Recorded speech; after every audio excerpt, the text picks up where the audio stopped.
నమస్తే అందరికీ. అందరూ ఎలా ఉన్నారండి? అందరూ బాగున్నారా? అందరూ ఆ వెంకటేశ్వర స్వామి దయ వలన అందరూ బాగుండాలని నేను మనస్ఫూర్తిగా కోరుకుంటున్నాను ఆ స్వామివారిని.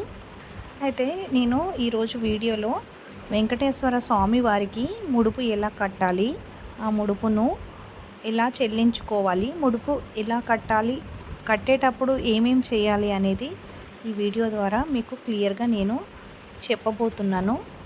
ఎవరైనా నా ఛానల్ని మొదటిసారి చూసిన వాళ్ళు సబ్స్క్రైబ్ చేయండి అండ్ లైక్ కూడా చేయండి వీడియో నచ్చితే. వెంకటేశ్వర స్వామి వారికి ముడుపు కట్టాలనుకునేవారు మొదటిగా పొద్దున్నే లేచి ఇల్లంతా మంచిగా తడి బట్టతో క్లీన్ చేసేసుకొని తల నిండా స్నానం చేసి గుమ్మం ముందు ముగ్గులు పెట్టుకొని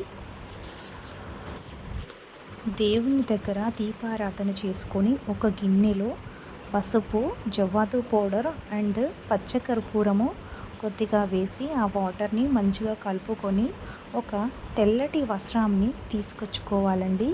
తెల్లటి వస్త్రంని ఆ పసుపు కలర్ వాటర్లో ముంచుకోవాలండి. పసుపు మొత్తము ఆ క్లాత్కి అంటుకునే విధంగా మొత్తం మనము పసుపులో ఆ క్లాత్ని ముంచుకోవాలండి. పసుపు కలర్ క్లాత్ అయ్యేంత వరకు ఆ పసుపులో మంచిగా క్లాత్ను అనేది నాననివ్వాలండి. పసుపు కలర్ క్లాత్ని ముంచిన తర్వాత మంచిగా నీడలో ఆరేసుకోవాలండి. ఎండలో ఆరేస్తే పసుపు పొడి పొడిగా రాలిపోతుంది. పసుపు కలర్ క్లాత్ని నీడలో ఆరేసుకోవాలి. తర్వాత మనము క్లాత్ని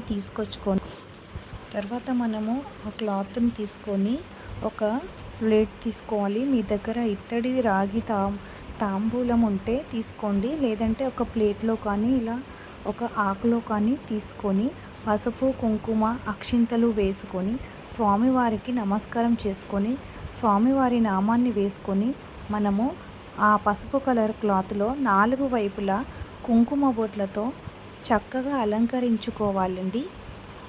4 వైపులా కుంకుమ బొట్లు పెట్టుకొని మనము మధ్యలో కూడా కుంకుమ బొట్టు పెట్టుకోవాలి. మధ్యలో కూడా కుంకుమ బొట్టు పెట్టుకొని మనము స్వామివారికి గోవింద గోవింద గోవింద అనుకుంటూ మనసులో గోవింద నామస్మరణ చేసుకుంటూ ఆ పసుపు కలర్ క్లాత్లో 7 రకాల పోకలు, 7 ఖర్జూరాలు, 7 పోకలు, 7 లవంగాలు, 7 ఇలాచీలు, స్వామివారికి పచ్చకర్పూరం అంటే ఇష్టం కదండి, ఆ క్లాత్లో పచ్చకర్పూరాన్ని కూడా వేసి మంచి సువాసన రావడానికి ఆ ముడుపులో జవ్వాదు పౌడర్ని వేసుకోవాలి. స్వామివారికి ఎంతో ఇష్టమైన తులసి దళాలను కూడా ఆ క్లాత్లో పెట్టుకోవాలండి. ఇంకా మనము స్వామివారికి ముడుపులో స్వామివారికి ఏవైనా చిల్లర నాణాలు కానీ డబ్బులు కానీ మనకు తోచినంత మన దగ్గర ఉన్న శక్తి కొలది పెట్టుకోవచ్చు. 107 కానీ 108, 101 ఇలా మనకు శక్తి కొలది మనం పెట్టుకోవాలండి. పెట్టుకొని పచ్చకర్పూరాన్ని వేసి జవ్వాదు పౌడర్ని వేసి గోవింద గోవింద అని మీ మనసులో ఉన్న కోరికని చెప్పుకుంటూ ఆ కోరిక నెరవేరితే ఈ ముడుపును మీ దగ్గరికి తీసుకొచ్చి ఈ ముడుపు మీకు చెల్లిస్తాను స్వామి అని మీరు కోరికను చెప్పుకుంటూ పూజలో గోవింద నామస్మరణ చేసుకుంటూ చేయాలండి. ఈ ముడుపు కట్టేటప్పుడు ఎట్టి పరిస్థితిలో కూడా ఎవరితో మాట్లాడొద్దండి. ముడుపు కట్టిన తర్వాత పసుపు, కుంకుమ, అక్షింతలు వేసి మనము దండం పెట్టుకొని నా కోరిక నెరవేర్చాలి తండ్రి, నేను ఈ ముడుపును నీకు చెల్లిస్తాను, నా కోరిక నెరవేరిన తర్వాత ఈ ముడుపు నీ దగ్గరికి తీసుకొస్తాను స్వామి అని ఆ ముడుపును జాగ్రత్తగా 3 ముళ్ళు అనేది వేసుకోవాలండి. 3 ముళ్ళు వేసుకొని ఆ ముడుపుని చక్కగా ఎక్కడ కూడా ఫోల్డింగ్స్ లేకుండా, గ్యాప్స్ లేకుండా నీట్గా మంచిగా ముడులు వేసుకోవాలండి.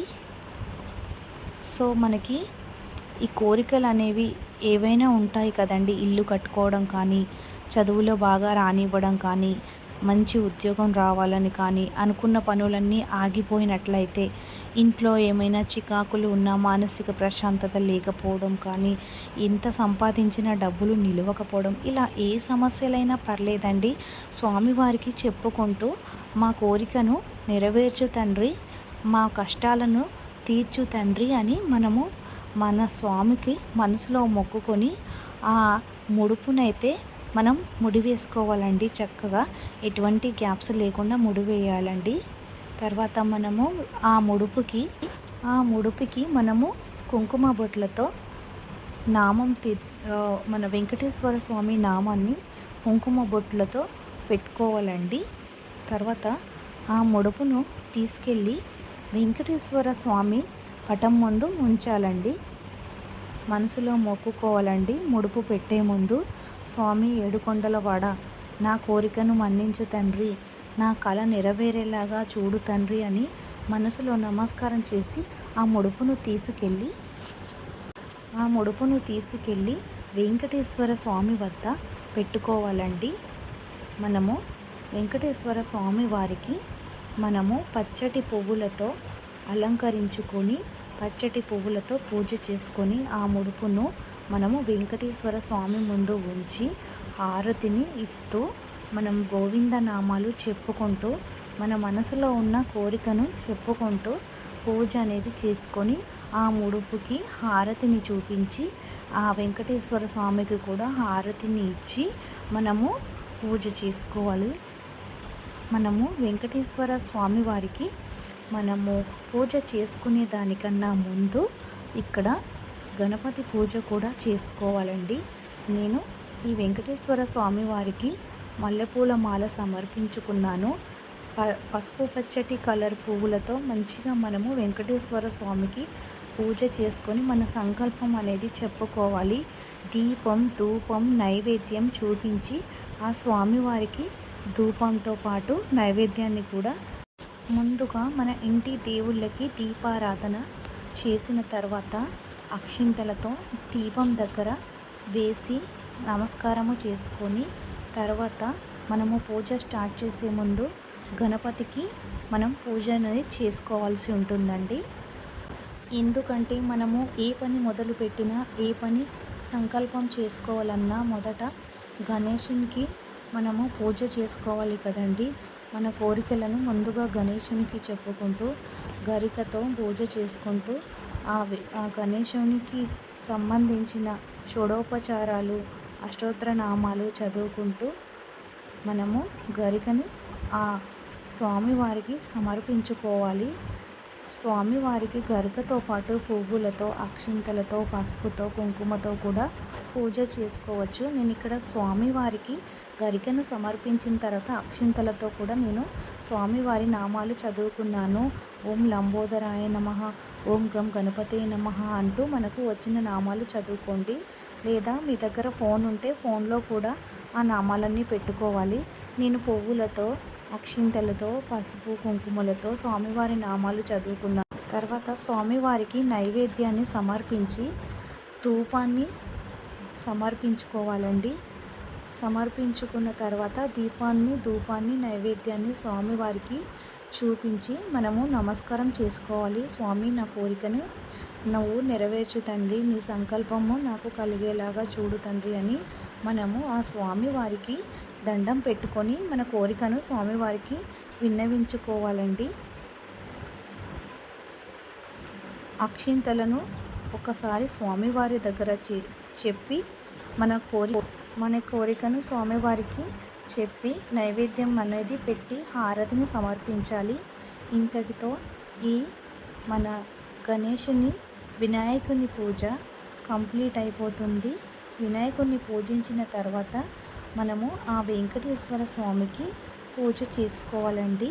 వినాయకునికి హారతిని చూపించి నేను అన్ని దేవుళ్ళకి కూడా హారతిని చూపించాను. ఇప్పుడు వెంకటేశ్వర స్వామికి నేను పూజ చేసుకోవాలండి. గణేశుని మనం మనస్ఫూర్తిగా కోరుకోవాలి. స్వామి, నాకు ఈ కోరిక ఉంది, నెరవేర్చు తండ్రి అని దండం పెట్టుకోవాలి. తర్వాత మనము స్వామివారికి పూజ అయిపోయిన తర్వాత ఇప్పుడు మనము వెంకటేశ్వర స్వామికి పూజ చేసుకోవాలి. గణపతికి పూజ చేసిన తర్వాత మనము కొబ్బరికాయ నైవేద్యంగా సమర్పించుకోవాలండి. నేను నా కోరికను చెప్పుకొని కొబ్బరికాయ కొట్టాను. నాకు కొబ్బరికాయ కూడా పెరుగులాగా అయిందండి. నా కోరిక అనేది స్వామివారు విన్నారు. నాకు చాలా సంతోషంగా అనిపించిందండి. ఈ కొబ్బరికాయ కొట్టిన తర్వాత కొబ్బరికాయ లోపల పెరుగులాగా అయిందండి. సో ఇలా పెరుగులాగా అయితే చాలా మంచిది. మనలో ఉన్న నెగిటివ్ ఎనర్జీ ఆ కొబ్బరికాయ తీసేసింది అని చెప్తారు కదండి. నాకు కొబ్బరికాయ పెరుగులాగా అవడం, వినాయకుని స్వామి పూజ అయిపోయిన తర్వాత ఈ ముడుపును తీసుకెళ్ళి నేను వెంకటేశ్వర స్వామి ముందు ఉంచి నా కోరికను వెంకటేశ్వర స్వామి వారికి చెప్పుకున్నాను. తండ్రి, నా కోరికను మన్నించి నా కోరిక తొందరలోనే నెరవేర్చు తండ్రి అని నేను వెంకటేశ్వర స్వామికి కూడా దండం పెట్టుకున్నానండి. సో ఈ ఈ ముడుపు అనేది స్వామివారి పటం దగ్గర, పాదాల దగ్గర ఈ ముడుపును అనేది మనం పెట్టుకోవాలండి. సో స్వామివారు ఏడుకొండల వారు కాబట్టి మనము ఆ ముడుపులో అన్ని 7 వస్తువులు వేసుకుంటామండి. పోకలు 7 పోకలు, 7 ఖర్జూరాలు, పచ్చకర్పూరము, తులసి దళాలు స్వామివారికి ఎంతో ఇష్టమైనవి, కాయిన్స్, జవ్వాదు పౌడరు, పసుపు, కుంకుమ, అక్షింతలు వేసి ఆ ముడుపును మనం కడతామండి. ఆ ముడుపును స్వామివారి పాదాల దగ్గర పెట్టి పసుపు, కుంకుమ, అక్షింతలు వేసి స్వామివారికి దీపాన్ని, ధూపాన్ని చూపించి హారతిని ఇచ్చి స్వామివారికి నైవేద్యం పెట్టి హారతి కూడా సమర్పించుకోవాలండి. స్వామి, నాకు ఈ కోరిక ఉంది, త్వరలోనే ఈ కోరిక నెరవేర్చు తండ్రి, ఈ ముడుపు తీసుకొని మీ దగ్గరికి వస్తాను అండి అని మొక్కుకోవాలి అండి. కానీ ముడుపు కట్టి సంవత్సరం వరకు ఉంచండి. సంవత్సరం దాటిన తర్వాత అయితే ముడుపు అనేది ఉంచుకోకండి. మనం కోరిక నెరవేరలేదు, మరి ఎలా ముడుపును చెల్లించాలి అని కూడా మీకు డౌట్ రావచ్చు. మనకు కోరిక నెరవేరకపోయినా సరే ఆ ముడుపును తీసుకెళ్ళి, స్వామి, నా కోరిక నెరవేరలేదు, ఈ ముడుపు నీకు చెల్లిస్తున్నాను, నా కోరిక నెరవేర్చు తండ్రి అని మనము ముడుపును కూడా వెళ్ళి స్వామివారికి మన ముడుపును అనేది చెల్లించవచ్చండి. ముడుపు చెల్లించి దీపాన్ని చూపించాలండి. చూపించిన తర్వాత స్వామివారికి దండం పెట్టుకొని మనము కొన్ని పువ్వులు, అక్షింతలు తీసుకొని మంత్రోపదేశం చేసుకొని 3 ఆత్మ ప్రదక్షిణలు చేసుకొని, తండ్రి, నా కోరికను మన్నించు తండ్రి, నేను ఈ పూజలో ఏవైనా తెలిసి తెలియక చేసిన తప్పులునుంటే మన్నించు తండ్రి అని మనసులో నమస్కారం చేసుకొని అక్షింతలని, ఆ పువ్వులని స్వామివారి పాదాల దగ్గర సమర్పించుకోవాలండి. ఇదండి వెంకటేశ్వర స్వామివారికి ముడుపు ఎలా కట్టాలి, ఎప్పుడు కట్టాలి అనేది. ఏకాదశిలో కట్టాలండి, శనివారం రోజు కట్టాలి, ఇంకా ద్వాదశికి కూడా కట్టాలండి. శనివారం రోజు కానీ ఏకాదశి రోజు, ద్వాదశి రోజు కడితే మంచిదండి. సో ఈ ముడుపును మనము దేవుని దగ్గర ఉంచి మంచిగా పూజ చేసుకోవచ్చండి ప్రతిరోజు. ఇదేనండి ఇవాటి వీడియో. ఈ వీడియో కనుక మీకు నచ్చినట్లయితే లైక్ చేయండి ఫ్రెండ్స్. నా ఛానల్కి సపోర్ట్ చేయండి. నా ఛానల్ని ఎవరైనా మొదటిసారి చూస్తున్నట్లయితే నా ఛానల్ని సబ్స్క్రైబ్ చేసుకోండి. ఇలాంటి ఇంకా మంచి మంచి వీడియోస్తో మీ ముందుకు వస్తాను. Thank you friends. అందరికీ వీడియో నచ్చినట్లయితే తప్పకుండా లైక్ చేయండి. మీ ఫ్రెండ్స్ అండ్ ఫ్యామిలీ మెంబర్స్కి కూడా ఈ వీడియోని షేర్ చేయండి ఫ్రెండ్స్. మీరు ఈ షేర్ చేసిన ఒక వీడియోతోటి నా వీడియో అనేది మంచి చాలామందికి తెలుస్తుంది కదా.